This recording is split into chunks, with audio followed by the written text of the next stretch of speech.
coming from all different parts of the globe. In this symposium, where we will be attending all these plenaries and workshops and assemblies and various kinds of events, I think we are all coming here with some hope. And it's hope which unites us. If we didn't have hope, we would not be here. So we do have a hope that governments, states, and various kinds of social actors can be made accountable by ordinary people. And probably when we are here, all of us will probably do at least 3 things. And I would encourage you, all of you, to do these 3 things. The first is to speak and share. And I hope that all of us will get opportunities to speak and share in different forms in this entire symposium throughout the 3 days. The second is to listen and learn, which also we would definitely be doing, and I'm sure that there'll be rich opportunities for all this learning. And the third is to collaborate and come together and plan for some cooperative actions in the coming period, because there will be a lot of cross-fertilization going on. So we are coming together with the hope that all of us will both speak and share, listen and learn, and also collaborate and collectivize our efforts. Privileged to be here today.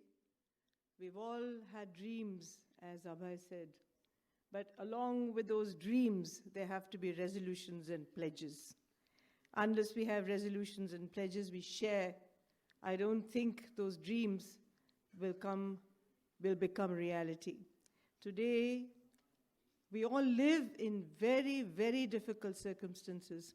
All of us who dreamt of democracies and fought for independence have got independence and have got democracies.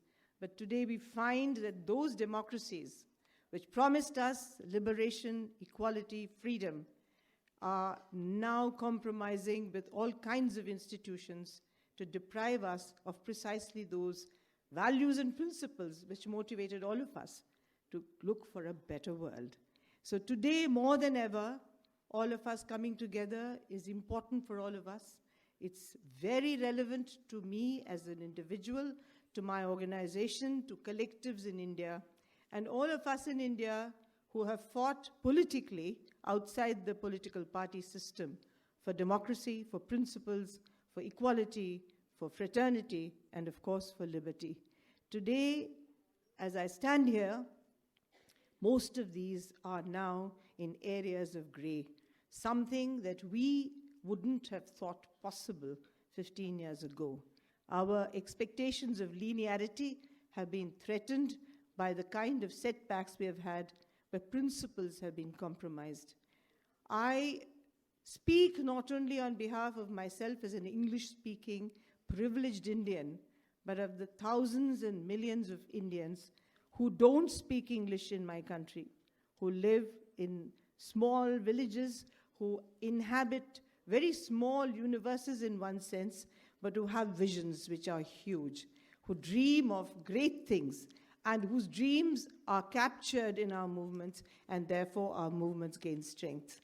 Actually, in this country, which Abhay talked about, the contradictions that exist, one of the contradictions that come to light in our work is the contradiction between the people we work for and the people we parley with when we go to power. The market has entered us in many, very many different ways. The structure of governance has been impacted by the market.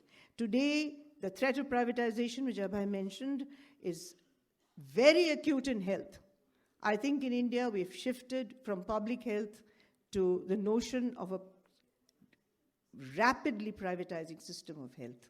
So both in the structure of health itself and in the way we understand health, when we are poor people who are for the first time aware of facilities for improving our health, for fighting for our rights in health, fighting for rights for hospitals to function properly, for the small village center to function properly, we are rapidly being lulled into frameworks which are working against us. From having a right to free medicine and free access to a hospital, we are being lulled into believing that the best way to do it is insurance. And this insurance that has come to us in the form of a well-dressed, beautiful idea has really trapped us into all kinds of difficulties. Social accountability is politically controlled, and therefore all our battles are political battles. There's no battle which is not a political battle, and of course we all know it. But when we want social accountability, how are these political battles to be fashioned? The whole question of governance, when we talk of governance, it's one of those words like corruption or like public morality and ethics, which are interpretable in so many different ways. So for governance, it could be the World Bank's definition of governance. It could be the Indian government's definition of governance. It could be my definition of governance. It could be the definition of governance by poor people who are vulnerable, people who are discriminated against. Governance actually means many things. These words have to be unpacked by us, and we have to make it relevant, important, just, promising both equity and equality. And that is going to be the challenge of these 3 days. On behalf of Latin America, I would like to thank each and every one of you for being here in this great event. And I especially want to thank you on behalf of my brothers and sisters from Mexico, from Peru, from Brazil, and from Guatemala, who are also here to join me in thanking COPASA for organizing and uniting so many nations of the world to talk about governance and accountability to strengthen health systems. As a Mayan woman, I am particularly happy to participate in this symposium because there are so few spaces for participation when one is an indigenous woman. Out of these days, I hope to share the many struggles and the challenges that we face from our towns and our peoples. It is of vital importance that communities are listened to because it is them that know their reality and they know the problems that they face. It is worth noting that historically, indigenous communities have been marginalized, manipulated, isolated by governments that are only looking out for their own interests and that only are growing the wave of corruption in our countries. It is necessary to continue to empower and to accompany the processes of management and advocacy of communities so that they can fight for their rights, so that they can demand from governments their rights and they can fulfill their obligations. COPASA has been vital to the development of sex and to the Red Se Salud because through the years, it has allowed us to exchange experiences with colleagues from Mexico and Peru. And it has also given us support for training communities. Currently, Latin America is facing high rates of criminalization, stigmatization, persecution, and murders of community leaders. And we also see that the region is growing with extreme right populist governments. We hope to share our experiences of many decades of struggle, and we also wish to learn from our brothers and sisters from other continents. Finally, we hope that this symposium that we're about to begin is the space where we can discuss strategies to fight and continue in our struggle in the difficult context that we face, each one of us in our own countries. Why community action is required? When we work in community level, then why it's required? The story which I narrated so clearly that low caste, poor women and girls do not think of themselves as the right holders. Or we can say that as having the right to have rights. This perception has changed as a result of their involvement, their membership in groups, where they came to understand that health and social outcomes are not due to the chance. It are the matter of social accountability. It's not due to the chance, it's matter of social accountability, it's a matter of social justice, which the state has the responsibility to address. And second, why community action? When we talk about community action, it's empower the community, especially the marginalized group, to engage with health system. And that resulted in creation of accountability among the service provider in relation to providing services and meeting the community needs. साथियों, पूंजीवादी दुनिया के हम सब victim हैं। बात सिर्फ India की नहीं चल रही, बल्कि south Asia, Africa, Uganda, Nigeria, Philippines और यहाँ शामिल तमाम देश। हम आप सभी से अपील करते हैं, पेशेंट्स राइट्स कैंपेन से जुड़िए। सिंपोजियम में हो रही कई सारे वर्कशॉप्स, कल्चरल प्रोग्राम में हमारे साथ आइए। 16 से लेकर 18 तक हमारे कई सारे वर्कशॉप हैं। मैं ये सब टाइम के चलते नहीं पढ़ती हूँ, आपको आपके साथ जो शेड्यूल दिया है उसमें भी लिखा है। तो 16 से लेकर हर दिन 1 या 2, कई जगह 3 भी प्रोग्राम चल रहे हैं, तो आप ज़रूर आइएगा। देश, अब हम भारत की बात करें, एक गंभीर स्थिति से गुजर रहा है। गरीब अमीरी की खाई, निजीकरण, भ्रष्टाचार, किसान आत्महत्या, विद्यार्थी आत्महत्या और अब पेशेंट आत्महत्या भी हो रही है। और साथ ही बड़ी तादाद में तैयार हो रहा है यह बेरोजगार युवाओं का देश, विकास का एक तहस नहस मॉडल जो हमें जातिवाद, धर्मवाद, मंदिर, मस्जिद, कई प्रकार के मुद्दों में उलझाकर डाइवर्ट करता है। दोस्तों, हम इतिहास से सीखे हैं, परिस्थितियां जब तैयार होती है तभी तो परिवर्तन होता है।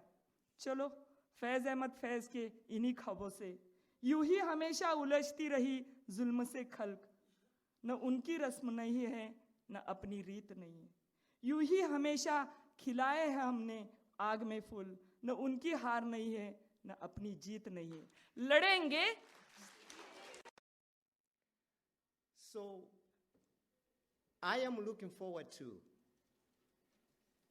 3 days in which we are going to reflect on how we can support health workers, what alliances can be forged to ensure that the health care that we so much not just expect but demand from these sometimes overworked but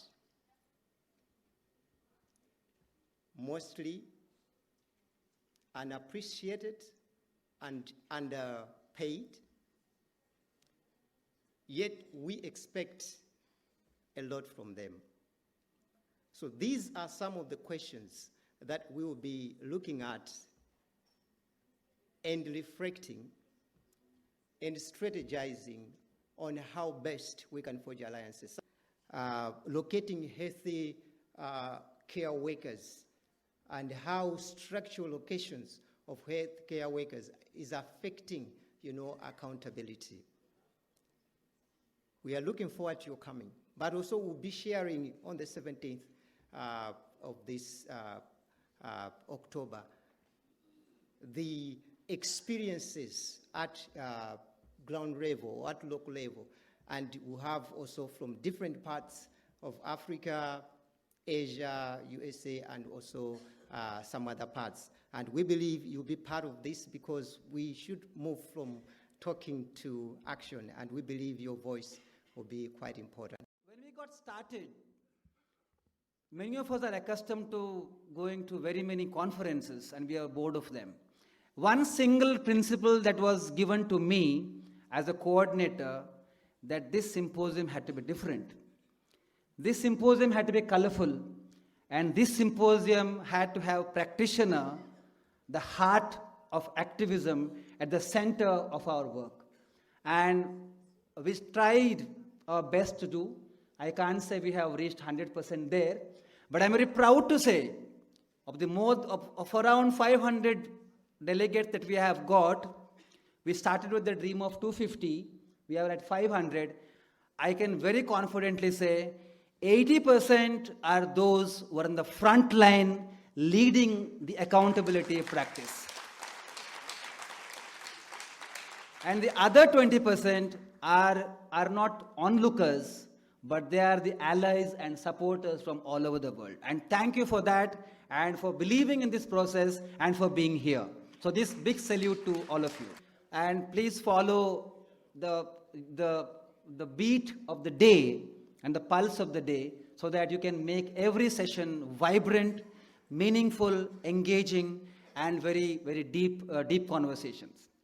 Second, so we wanted to make it not a monologue, but a dialogue, a conversation. So this symposium, you'll find most of the sessions, except a few, are constructed as conversations and stories of practice.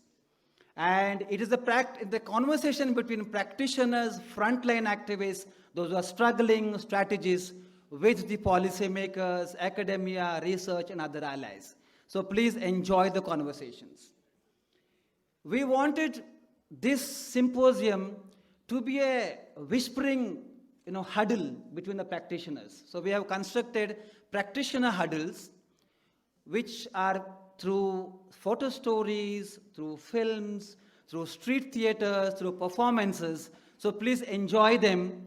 They are performances, but they are meant to facilitate a conversation around accountability practice, autonomy, and the right of the practitioners. So you have a lot of films, you have a lot of performances, conversations, stories. We also wanted to be a kind of a multicultural, multilinguistic gathering. And we have people from Spanish-speaking, Portuguese-speaking, Hindi-speaking, and other very many native language-speaking people.